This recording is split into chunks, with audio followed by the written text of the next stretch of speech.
పల్నాడు జిల్లాలోని కమ్మ హాస్టల్లో సాయి సాధన chit fund బాధితుల భేటీ అయ్యారు. రాజీ మార్గంలో చిట్ ఫండ్ బాధితులు కలిసి కమిటీగా ఏర్పడ్డారు. చిట్ ఫండ్ యజమాని పుల్లారావు భాగస్వాములను కలవాలని నిర్ణయం తీసుకున్నారు. పుల్లారావు తరపున మధ్యవర్తిత్వానికి కొందరు సిద్ధం కావడంతో బాధితులు ఈ నిర్ణయం తీసుకున్నట్లు తెలుస్తోంది. చిట్ ఫండ్స్ లో ఇప్పటివరకు 503 మంది బాధితులతో పాటు 108 కోట్లు అప్పుగా ఉన్నట్లు గుర్తించారు. బాధితులకు పంపకాలు చేసేందుకు 90 కోట్లు ఉన్నట్లు చెప్తున్నారు. అయితే బాధితుల సంఖ్య మరింత పెరిగే అవకాశం ఉన్నట్లు సమాచారం. వారి వివరాలు తీసుకుంటామని సమావేశంలో వెల్లడించారు.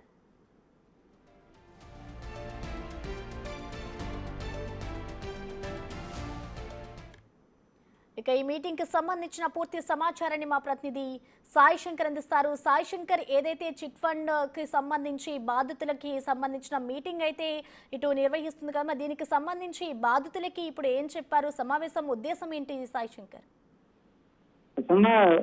నర్సరాపేట సాయి సాధన చిట్స్ కి సంబంధించి ప్రస్తుతం బాధితులంతా కూడా ఒక కమిటీగా ఏర్పడినట్లు కూడా తెలుస్తుంది. వాళ్ళంతా కూడా ఈ రోజు నర్సరాపేటలో హాస్టల్లో ఉన్నటువంటి ప్లేస్ లో ఒక మీటింగ్ ఏర్పాటు చేస్తున్నారు.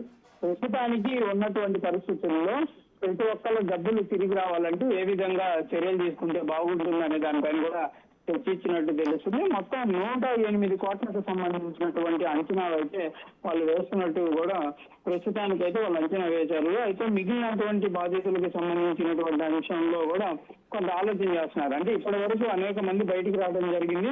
మిగిలిన వాళ్ళు కూడా చాలా మంది బయటకు వచ్చేటటువంటి అవకాశాలు ఉన్నాయి. కాబట్టి మరి ఏ విధంగా వాళ్ళకి న్యాయం జరిగేటటువంటి అవకాశాలు ఉన్నాయనేది ప్రధాన ఎజెండాగా ఈ మీటింగ్ జరుగుతున్నట్టు తెలుస్తుంది. అయితే ఇక్కడ కొంతమంది చిట్ ఫండ్ కంపెనీకి సంబంధించినటువంటి యాజమాన్యానికి, అదేవిధంగా బాధితులకు మధ్య కూడా మధ్యవర్తిత్వం వహించాలనే విధంగా కూడా కొంతమంది ఆలోచన చేస్తున్నట్టు కూడా తెలుస్తుంది. ఎందుకంటే ఇవన్నీ కూడా లీగల్ గా వెళ్ళి లేకపోతే కేసుల పరంగా వెళ్తే కొంత లేట్ అయ్యేటటువంటి అవకాశాలు ఉంటాయి. కాబట్టి మధ్యవర్తిత్వం వహించి ఇటు యాజమాన్యాన్ని దగ్గర ఉన్నటువంటి ఏవైతే ల్యాండ్స్ కానీ లేకపోతే డబ్బులకు సంబంధించి ఇటు బాధితులకు ఏ విధంగా న్యాయం చేయాలనే విధంగా కూడా ఆలోచన చేస్తున్నట్టు తెలుస్తుంది. అయితే దీన్ని వాళ్ళు నిజంగానే బాధితుల పక్షాన్ని నిలబడతారు లేదా అనేది కూడా చూడాలి. కాకపోతే బాధితులు కూడా కొంత ఆలోచన అయితే తమకు సంబంధించి రావాల్సినటువంటి డబ్బులు మొత్తం ఇప్పటి వరకు 503 మంది బాధితులకు సంబంధించి 108 కోట్లు అప్పుగా ఉన్నట్లు గుర్తించారు. అదేవిధంగా ప్రస్తుతం పుల్లారావుకి సంబంధించినటువంటి అంశాల్లో 90 కోట్లు ఏవైతే అతని దగ్గర ఉన్నాయి వాటిని